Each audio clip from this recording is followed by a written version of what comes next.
You are listening to Hungry Books, a podcast about the best books ever written on the subject of food.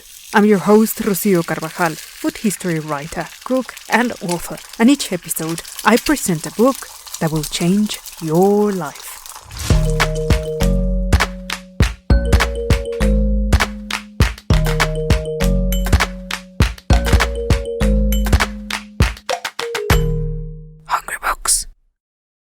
Hello, hungry readers! I hope you're getting your bearings of whatever this new normality looks like where you live. I know it looks very weird where I am. You may note that I have slightly changed the order of the episodes, and you will hear all about the apple orchard. Believe me, the pandemic has changed everybody's logistics, so I hope you won't fault me for that. And honestly, this episode's book won't disappoint at all. And it is called Empires of Food, Feast, Famine, and the Rise and Fall of Civilisations by Evan D.G. Fraser and Andrew Rimas, that presents the idea that in order to understand the success and failure of civilizations, we must look into their food systems. Because unlike any other area of study, food allows us to analyze humanity's survival strategies, our food production, trade, and management of scarcity.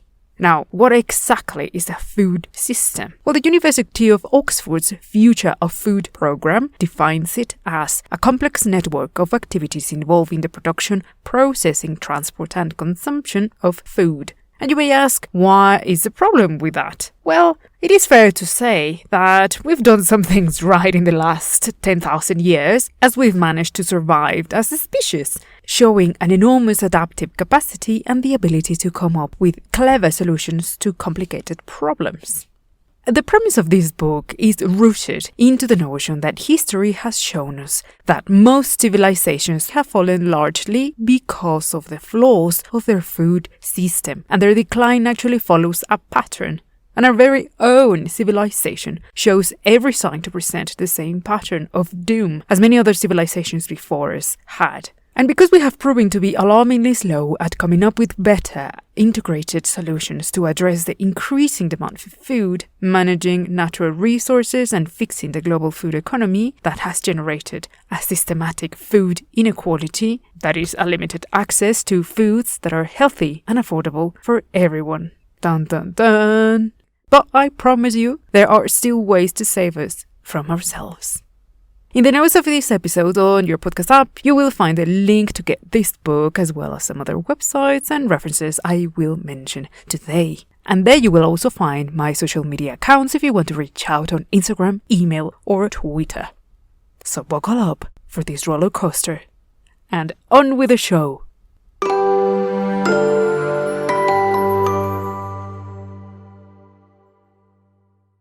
I read this book over 6 years ago in the stormy northwest coast of Cumbria in England, and I thought then that it was a burning call to engage society as a whole in stop being passive bystanders of the destruction of our own future and means of survival. And revisiting it 6 years later, it has made an even more poignant read. Things have changed, and it's more evident than ever that the idea of an interdependent world is more fragile than ever, as we have exhausted more and more our resources and have become perilously vulnerable to the climate changes we've caused. Even more so, the current world pandemic has laid bare the inefficiencies, inequity, and frailty of our food system and welfare policies.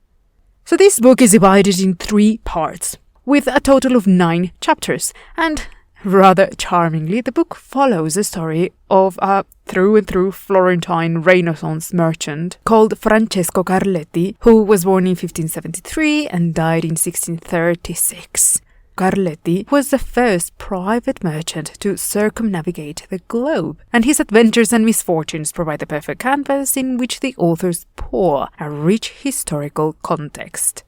A fair warning about the structure of this book is that it doesn't make a chronological analysis of food systems. The authors present specific events, cases, and moments in time to illustrate the central topic of each chapter and establishes comparisons to our modern challenges regarding, of course, food security, but also wars, environmental disequilibrium, and other related things. Well, the subject is incredibly complex. The authors really achieved to illustrate and help us understand how food, economics, agriculture, human empires are all strands of the same narrative, because they are a construct of human arrangements between technology and land. Now, before we get into the big highlights of the book, I want to mention that this book was published in 2010. And it became a sort of preamble of a much larger and ambitious initiative called Feeding 9 Billion, which was launched by Professor Fraser, one of the authors of this book, in 2012. Well, Empires of Food is a great educational tool to raise awareness about the global food security challenges. Feeding 9 Billion has a specific purpose to educate, yes, but engage students, policymakers, and grassroots organizations to better understand the implications of these challenges, and more importantly, it helps us create viable solutions. So to help us do this, I developed a series of learning materials that are free to download or request on their website. And in the notes of this episode, you will find links in case you feel increasingly urged to take action as you hear all about Empires of Food. So I thought that it would be more engaging to follow the story of this slightly obscure character, that is Francesco Carletti, whom the authors call the hero of the book. And a fair warning is that probably today, this year, this time, this week, right now, we will be more cautious to call a slave trader a hero, in spite of achieving remarkable success as a merchant of edible and expensive commodities. He was indeed many things, but a hero he was not.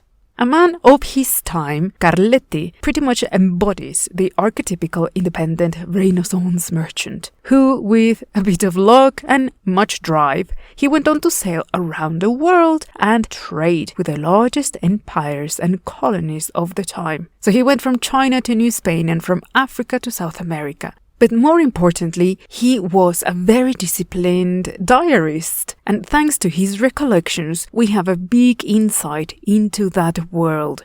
We learn that by the end of the 1500s, Spain was at the height of its imperial power, and was arguably the world's most affluent commercial center, and the coastal city of Seville was one of the busiest ports of Europe, where merchants would compete for highly profitable commissions to collect and distribute precious exports from the colonies that were appointed by the Spanish crown, England, and Portugal. These expeditions took a lot of time, and they were often very risky, as pirate attacks, bad weather, scurvy, mutinies, and many other misadventures were part of the routine during such colonial travels. This was also the height of the Columbian Exchange, by which maritime trade routes for the first time dispersed food, seeds, farming animals, or crafts, fabrics, art, as well as ideas, human cargo, and diseases. And here it is Evan Fraser expanding a little more about the motivations of the European expansion of the 16th century. The main impetus behind exploring the New World was obviously the Spanish and the Portuguese, and they were very much facing very serious subsistence crisis where the supply of food simply wasn't meeting the demand of the communities at that point. And this again coincides with the trough of what's known as the Little Ice Age. So there was a very bad period of weather in around 1600 to 1650 that exacerbated this problem. They probably were doing pretty much as good as they could do by and large. One of the first commissions of Carletti was bestowed by his father, who was also a very seasoned merchant, and this was to collect a cargo of slaves from Africa and take them to the West Indies in 1593. This type of job wasn't seen as remotely extraordinary at the time, but the authors take the time to highlight that all the trade empires built in the colonies of the New World were created by the mass exploitation of resources and introduction of crops such as sugarcane, fruits, and eventually coffee, tobacco, and cotton, and were almost exclusively built on the back of the enslavement and trafficking of millions of African and indigenous people. And while there are many cases in history of ancient empires where slavery was a fundamental part of their economy, never before had existed a global trade of humans that brought so much suffering, violence, and destruction for the benefit of the few who controlled these colonial empires. But even as early as 1614, the hugely important University of Salamanca pioneered modern discussions of business ethics, loudly condemning the slave trade, lashing out with moral and religious outbursts against the sins caused by slavery. And of course, they felt necessary to add the dangerous practice of usury, a very well-known Jewish financial service. The authors do mention that Carletti explicitly wrote about experiencing a big remorse for taking part in the slave trade, and that branding, chaining, and causing suffering with the horrific conditions of the transatlantic trips, to the point of literally causing the death of slaves, did disturb his soul, but really not to the point to make him stop thinking about the economic reward. And here we have every reason to assume that Carletti, just like many of his contemporaries, would justify his actions by telling themselves that God actually knew how tortured they felt about that, so surely that was good enough to save their souls. A less offensive aspect of Carletti's life is that unlike most traders, he was also very interested in exploration, and took every opportunity to venture in exploring foreign lands once his businesses were done. And he took the time to travel into the territories known today as Peru, Colombia, Panama, and rather impressively, he even made a huge trip from the coast of Acapulco to the capital of New Spain, where he marveled at the exotic beauty of the former Aztec capital, where he even visited the Chinampa agricultural system by which man-made beds of soil rest on top of platforms kissing the surface of canals. In subsequent travels, Carletti and his father spent some time in El Salvador, where they witnessed a rather puzzling practice, well, to their eyes anyways, but a common thing for the ancient tribes of Mesoamerica, and that was using cocoa beans as currency. Not only he documented the exchanges people performed at local markets using these beans to trade, but also for the first time in his life, he drank chocolate. And he wrote this: "It becomes a habit and is so hard to give up drinking it every morning, or in fact every evening after supper when the weather is warm and particularly when one is traveling." Meaning all the time. And here we find an interesting note from the authors pointing out that just as cocoa is incredibly versatile, as it can be easily transformed from a roasted bean into a soft paste to transport and store, many empires of the ancient world saw their ability to trade surplus products crippled by their inability to preserve them. And most foods aren't so forgiving as cocoa beans, because to this day, decay is still a challenge that can limit the breadth of a food empire. While the anecdotal commentary in this book is entertaining, it actually serves the purpose to reveal the complexity of globalization in times of Carletti by means of colonialism and mercantilism. Because while we might not blink today as we glide into the World aisle into our supermarkets to fetch miso paste, basmati rice and Cajun mix, the aggressive and intrusive expansion of Portugal, the Netherlands, England, and Spain in the 16th century was seldom a welcomed thing. Even more so as it came heavily embedded with the farce of religious and spiritual pursuits, as it was in the case of Spain and Portugal. Because just as colonialism and trade imposed Western rules of engagement that defined modern capitalism, religion also aimed to expand a Western worldview, which came across as patronizing and often using violent means of conversion. Hence, it was invariably met with more than skepticism. Carletti recounts a time when him and his father fooled the strict trade rules that force trade with Asia and Japan to be conducted only under Spanish and Portuguese contracts.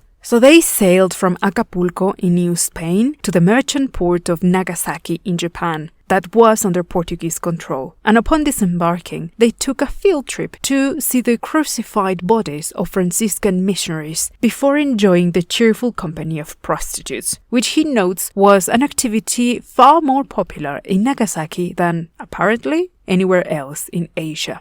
So while we might enthusiastically think of the excitement of the Renaissance trade that made available spices and ingredients that flooded the world's pantries, we are also reminded of the many cultural and social ramifications that this period brought to the world, all justified in the name of profit. Because for all maritime empires, trade was the means to seize a global bounty.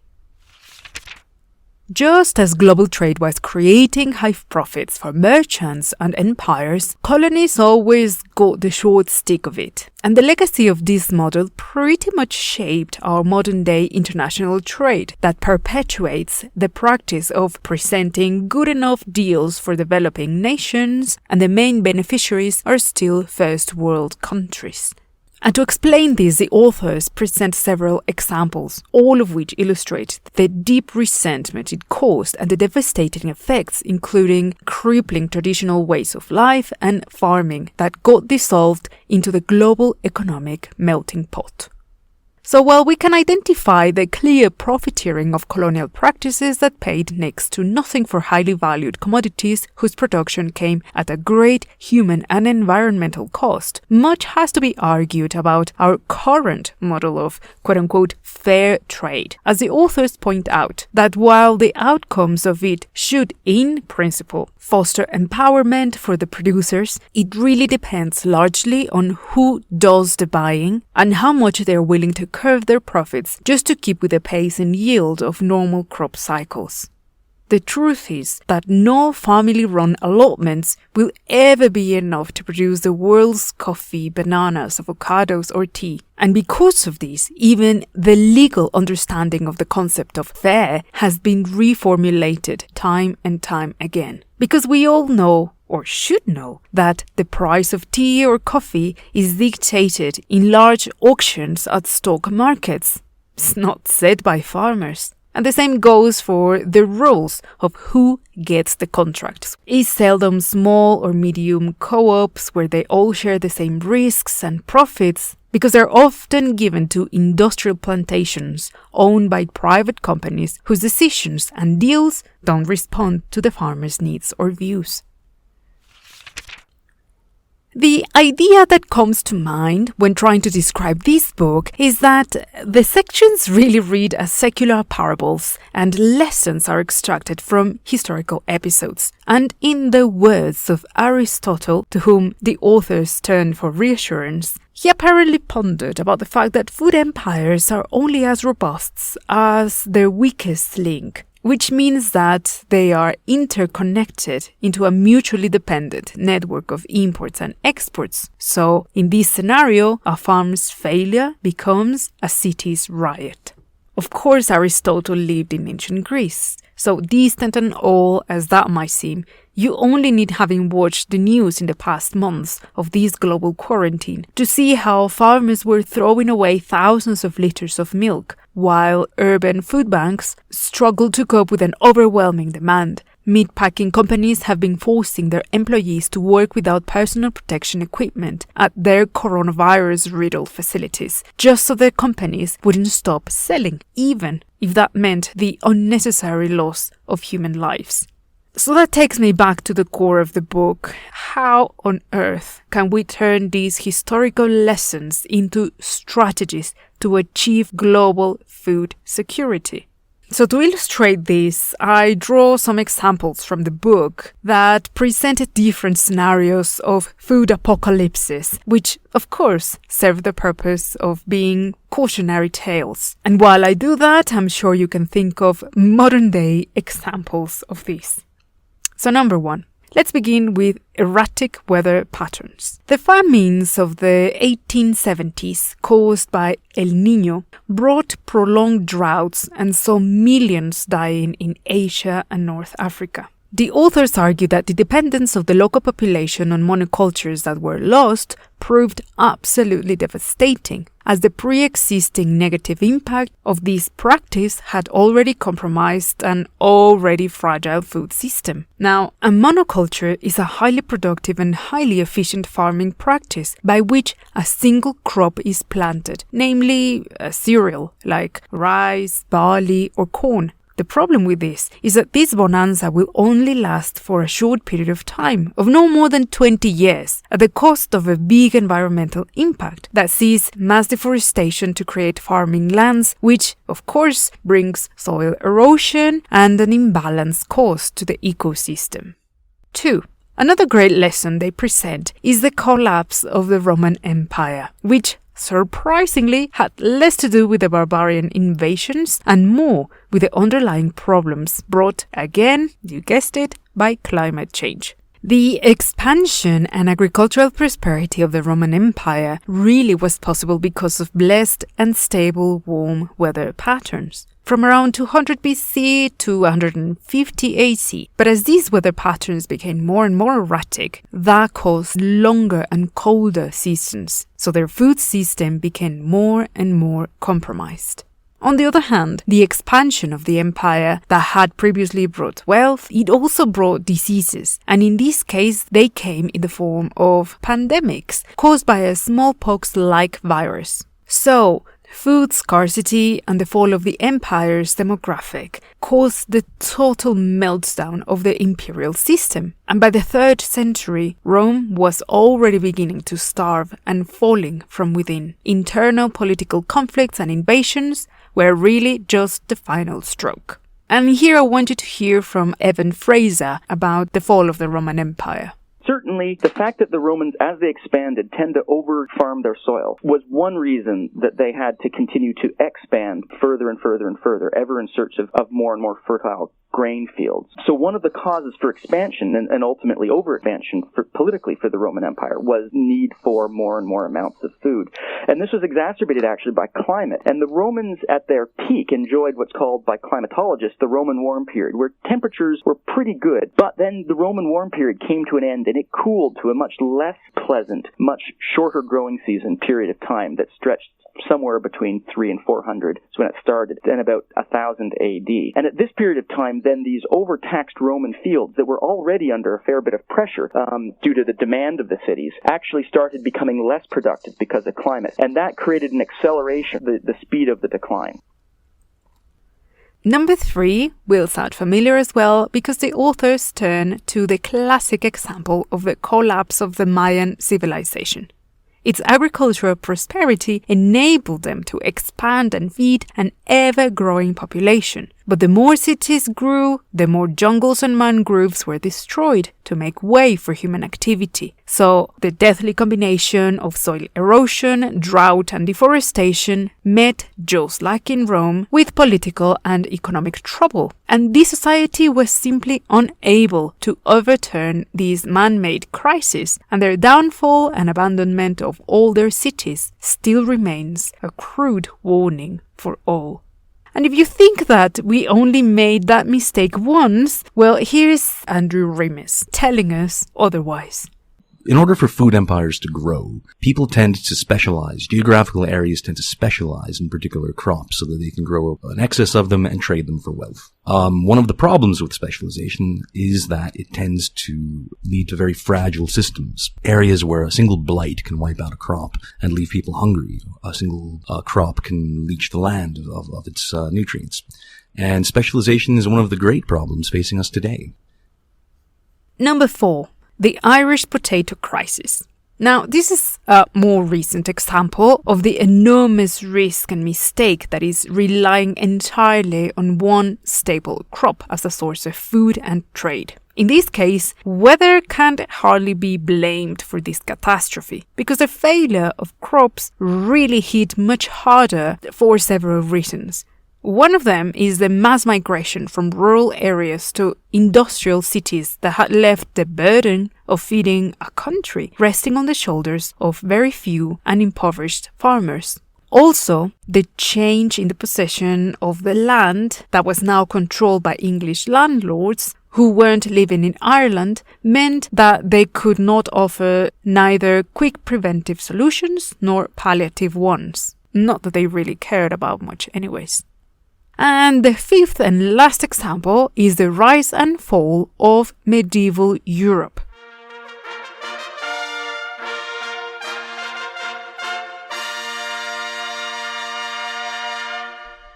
Now, the end of the Roman Empire marked the beginning of the Middle Ages, which is a period that receives that name because literally is between the ancient world and the Renaissance. The Middle Ages only really occurred in Europe and lasted for 1,000 years, from the year 400 to 1492, when Columbus stumbled by chance with America. So, the fall of the Roman Empire meant literally that the whole of the empire was dissolved and there were no central governments behind. That is, no governors ruling over the provinces, no armies to protect people, no administration to control commerce or providing public services, nada. Total collapse. So as you can imagine, it took Europe a while to get themselves back together. This also saw the rise of thousands of monastic communities who created very successful agricultural models to cope with the demand for food and services. Now, feuds were more or less self-sufficient, but very poorly administrated. And as agriculture grew in Europe, so did the population, which quadrupled by the end of the 1200s. But the sharp increase in the population and demand for food meant that the supply just simply couldn't catch up. But while things were good, and there was an enormous surplus of crops and foods, this prompted many technological innovations, fueled by the need to preserve these foods, to transfer them and sell for a higher profit. And we see the birth of the tradition of the cottage industry precisely here. So they started doing products like cheese made with surplus milk and preserved by fermentation. Same with wine and other drinks made with surplus grapes and even honey. And ales and beers preserved by the use of Humulus lupulus, otherwise known as hops, which is one of nature's most efficient antimicrobial agents. So here is one of the authors highlighting the agricultural achievements that took place in the Middle Ages. So starting in around 9-1000, the monks start establishing, or the monasteries provide sort of an institutional framework or a societal structure, some sort of clubhouse for people to get together and protects themselves from the sort of the crazy chaos that's going on outside, politically speaking, and allows them to do things like start tinkering with agricultural products, crop rotation, better plows, these sort of very mundane sounding things that actually provided that boost of food that allowed society to become wealthy enough to build something like Notre Dame Cathedral. So we're talking then by the 1200s. And yeah, that tradition of agricultural innovation that was established in the monastic communities does indeed continue as a thread. But where they really play the pivotal role is sort of between 9 and 1100, where the monks sort of take on the characteristics of a modern agribusiness, where they have monopolies on retail, they have monopolies on production, they own all the good technology. And as a result of that, they become extremely powerful, extremely wealthy, but in doing so, create enough food to create a society that's wealthy enough to, like I just said, build Notre Dame Cathedral. Sadly, pests arrived, and again, these epidemics of the Middle Ages killed almost half of the population in Europe. So, which exactly are the lessons from these examples, and which strategies can we harvest from these? Now, to explain this, I took the trouble of reading and watching all the instructional material from the Feeding 9 Billion initiative, which, like I mentioned, is even Fraser's sort of spin-off from this book, which capitalizes from the analysis of the rise and fall of civilizations and boils down what he calls a 4-part blueprint to succeed at creating both local and global, sustainable and balanced food systems. So these are the 4 strategies. First, we have science and technology. These two should enable farmers to produce larger and more resilient crops without damaging the land or causing health problems. But science and technology must find locally appropriate solutions for local challenges. Strategy number 2, distribution. It is really a big fat lie that there isn't enough food produced in the world to feed all humans. However, the unequal access and distribution of it is really the problem, and this can only be achieved if national governments and international organizations collaborate to create more resilient programs to cope with emergencies and prevent food shortages. Strategy number 3, support for local food systems. At its very basic definition, it doesn't necessarily mean self-sufficiency, but it means making regions of all sizes less vulnerable to the imbalances in the food supply chain, meaning producing enough to cope with natural disasters, conflict, and other factors. Strategy number 4 is having stronger regulation and proactive policies. Because without the legal framework and funding for more sustainable farming that looks after the protection of the environment as much as the benefit for the consumer, well, it won't be possible to achieve any security. And we need these two in order to reduce the power of large self-serving corporations. Now, here I will let even Fraser explain the flip side of this coin and how can we compromise using them all together. To effectively tackle the challenges of feeding the future, the most sensible approach is to imagine these 4 types of solutions as components of a well-balanced investment portfolio. One that's resilient enough to weather economic storms, is still able to provide strong year-over-year returns, and is secure against fraud and theft. Think of new agricultural technologies as similar to high-octane IT stocks. They're an important part of a profitable investment strategy. But an over-reliance on them could cost you your shirt if the market turns against you. Likewise, local food systems are similar to more modest, rainy day investments. They can't be relied upon to feed everyone all the time, but they're a vital buffer between consumers and the dangerous swings of the international market. And of course, every sound portfolio includes a cash reserve in case of emergencies, hence the need for more mechanisms to store and distribute food in times of crisis. Lastly, one of the lessons of the present economic crisis is that left unregulated, financial institutions behave badly. In the same way, we need a robust legal framework to restrain agriculture from destroying the environment. Now, before we go to the final part of this episode, I want to tell you a little bit about the authors, because by now you must be wondering what kind of monsters managed to disentrail all of these lessons from thousands of years of human history. So even Fraser, one of the co-authors, has a degree in anthropology from the University of Toronto and a master's in forestry with a PhD in resource management and environmental studies, which explains a lot, of course. He is currently the director of the Arel Food Institute at the University of Guelph in Canada and is a senior lecturer in sustainable development at the University of Leeds. And as I mentioned before, he is the founder of the Feeding 9 Billion Food Security Initiative, which has created a series of educational resources like videos, teaching material, and even a card game about global food security. He is also the author of a graphic novel called Food Crisis, about a fictitious food crisis that hits North America in 2020, which, spoiler alert, we no longer have to imagine.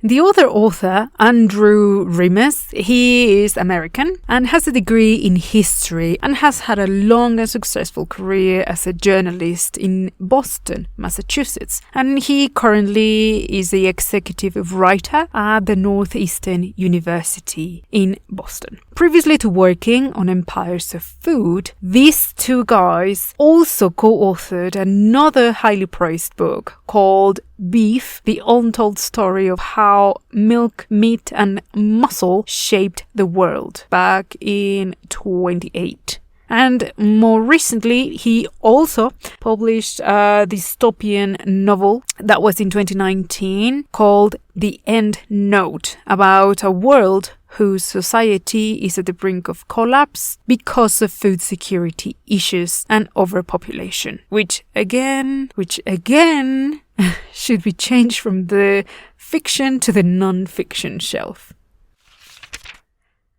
So here are my 5 reasons why I think you should read this book. Número 1.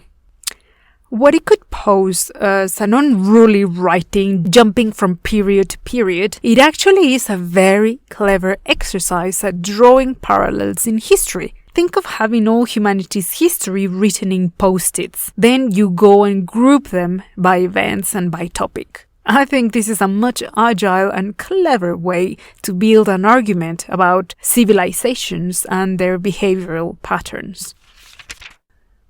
Number 2. This is possibly one of the earliest modern examples of serious food studies doing a crossover from academic silos to being offered for mass consumption. The many references to past and modern day examples really offer something for everyone to resonate with at many levels. And it invites us to think about the impact of the food problems that our own food systems are experiencing.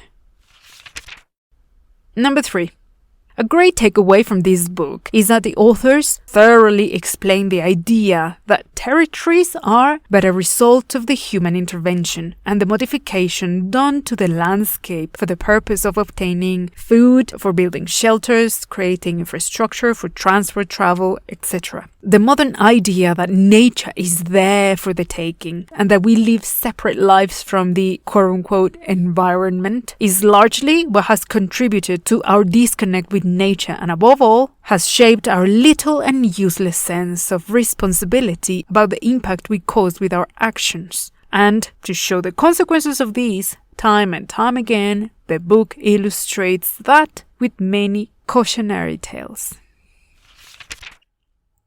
Number 4. The authors dismantle the Western center idea that the so-called genesis or cradle of civilization and agriculture took place in Mesopotamia. And they explain that the agricultural revolution was indeed a widespread phenomena that occurred more or less simultaneously all around the world, and that the domestication of cereals, among other factors, gave way to a sedentary way of life that created our food systems. Now, why is this important? That helps us value and see many other examples from other civilizations with the same attention. We should stop seeing the world under the assumption that Western civilizations are somehow more advanced or better, because there are lessons to be learned from many other cases.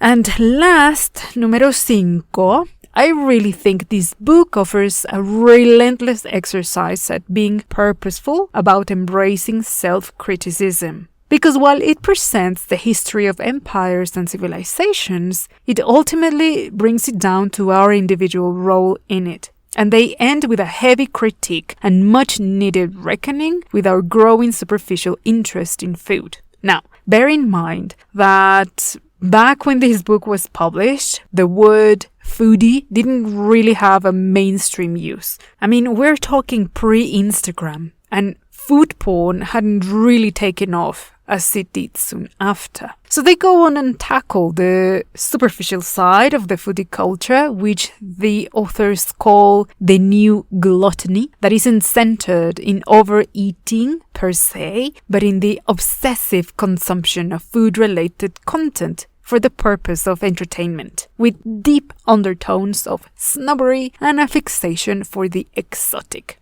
But what they view as the real sin of it all is that it misses the point that food isn't fashion. It is survival for individuals and for civilizations. And the new gluttony habit of turning food into lifestyle statements risks undermining the critical danger we face. Because fashion, they say, won't keep us from starving. Which is so true if you think of it. And really anyone that has a mouth to eat can and should read this book. It really is a great tool to start educating ourselves in food literacy. Now, I won't deny that this is a challenging read, not only for the complexity of the information presented, but because it really is a serious comparative study that requires for the reader to bring in our own analysis, stop, ponder, scribble, highlight. It is engaging, provocative, and very, very timely. And there you have it. What an odyssey this book is. I really hope I have tempted you to pick up a copy of this freaking good book. The name is Empires of Food, Feast, Famine, and the Rise and Fall of Civilizations by Evan D.G. Fraser and Andrew Rimas. And if you scroll down on this episode's notes, you can click on the link to purchase a copy of it before you forget. Thank you for listening to this episode of Hungry Books Podcast, which was written and produced by me, Rocio Carvajal. I have also left the links for the Feeding 9 Billion initiative. If you enjoyed this episode, help me get the word out about this podcast and share it with like-minded food heads. Also, another great way to support is by leaving a review in Apple Podcasts that really boosts the show's visibility to help it reach more people. If you want to connect with me on Instagram, find the show as @HungryBooksPodcast or scroll to see the link of my other Insta account and my Twitter. My email is hello@pasachipotle.com. And well, that's it for me today. Stay hungry.